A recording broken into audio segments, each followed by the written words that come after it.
നമസ്കാരം. സമാധാനത്തിന്റെ നാളുകൾ അവസാനിക്കുകയാണ്. ഇനി വരാൻ പോകുന്നത് അശാന്തിയുടെ നാളുകളാണ്.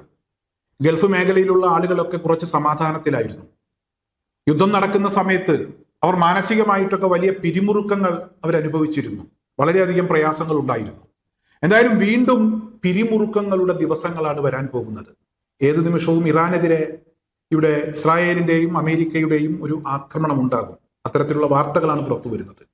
അങ്ങനെ ആക്രമണം ഉണ്ടായാൽ അമേരിക്കൻ ബേസുകൾക്ക് നേരെ ഇറാൻ തിരിച്ചും ആക്രമിക്കും. ഇത് ഗൾഫ് മേഖലയിലുള്ള ആളുകളെ കാര്യമായ രീതിയിൽ തന്നെ ബാധിക്കും.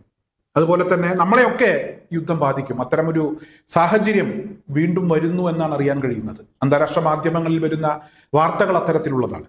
അമേരിക്കയെ സംബന്ധിച്ചിടത്തോളം അമേരിക്ക ഒളിഞ്ഞും തെളിഞ്ഞും നടത്തുന്ന നീക്കങ്ങൾക്ക് ശക്തമായ തിരിച്ചടികൾ കിട്ടുന്നുണ്ട്. ഇസ്രായേലിന് ശക്തമായ തിരിച്ചടികൾ കിട്ടുന്നുണ്ട്. എന്തായാലും എന്തൊക്കെ തിരിച്ചടികൾ കിട്ടിയാലും ഇറാനെ തീർക്കും എന്ന് പറഞ്ഞാണ് ട്രംപ് ഇപ്പോൾ ഇറങ്ങി പുറപ്പെട്ടിരിക്കുന്നത്. ചൈന സന്ദർശനവുമായി ബന്ധപ്പെട്ട് ആ സന്ദർശനത്തിന് ശേഷം ട്രംപ് പറഞ്ഞ കാര്യം നമ്മളൊക്കെ കേട്ടതാണ്. അതായത് ഇറാനെ തീർക്കും, എത്രയും പെട്ടെന്ന് കരാറിലെത്തുക, കരാറിലെത്തിയില്ലെങ്കിൽ ഇറാൻ എന്ന് പറയുന്ന രാജ്യം ഉണ്ടാകില്ല എന്നാണ് ട്രംപ് പറഞ്ഞത്. മറ്റു ചില കാര്യങ്ങൾ കൂടെ നേരത്തെ നടത്തിയ നീചമായ ചില നീക്കങ്ങളെ കുറിച്ചും ട്രംപ് പറഞ്ഞിരുന്നു. കുർദുകൾക്ക് ഞങ്ങൾ ആയുധം കൊടുത്തിരുന്നു, പക്ഷെ കുർദുകൾ അത് വേണ്ട രീതിയിൽ ഉപയോഗിച്ചില്ല, അത് എത്തിക്കേണ്ട സ്ഥലത്ത് എത്തിച്ചില്ല എന്നുള്ളതായിരുന്നു ട്രംപ് പറഞ്ഞത്. എന്തായാലും ഇന്ന് കുർദുകൾക്ക് ട്രംപ് കൊടുത്ത അല്ലെങ്കിൽ അമേരിക്ക കൊടുത്ത ആയുധങ്ങൾ ഇറാനിലേക്ക് കടത്താൻ ശ്രമിക്കുന്നതിനിടെ ഈ ആയുധങ്ങൾ IRGC പിടികൂടിയിട്ടുണ്ട്. അത്തരത്തിലൊരു വാർത്ത പുറത്തു വന്നിട്ടുണ്ട്. ഇത് അമേരിക്കയെ സംബന്ധിച്ചിടത്തോളം കനത്ത തിരിച്ചടിയാണ്, വലിയ തിരിച്ചടിയാണ്.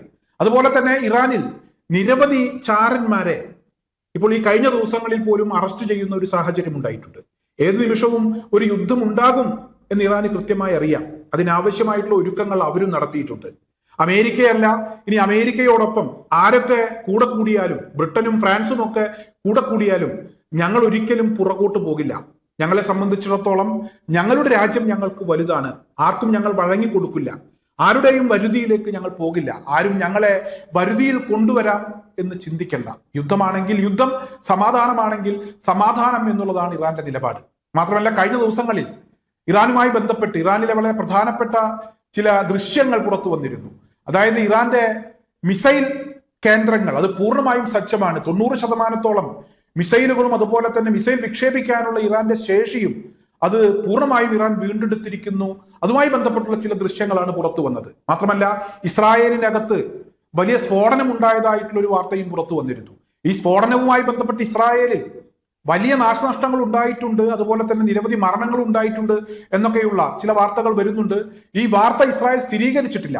എന്തായാലും ഹിസ്ബുള്ളയും അതുപോലെ തന്നെ ഇറാനും ശക്തമായി തന്നെ പല നീക്കങ്ങളും നടത്തുന്നു, പല ഒരുക്കങ്ങളും നടത്തുന്നു. മറുഭാഗത്ത് അമേരിക്കയും ഇസ്രായേലും ഇറാനെ ആക്രമിക്കുന്നതിന് വേണ്ടിയുള്ള ശക്തമായ നീക്കങ്ങൾ നടത്തുന്നു.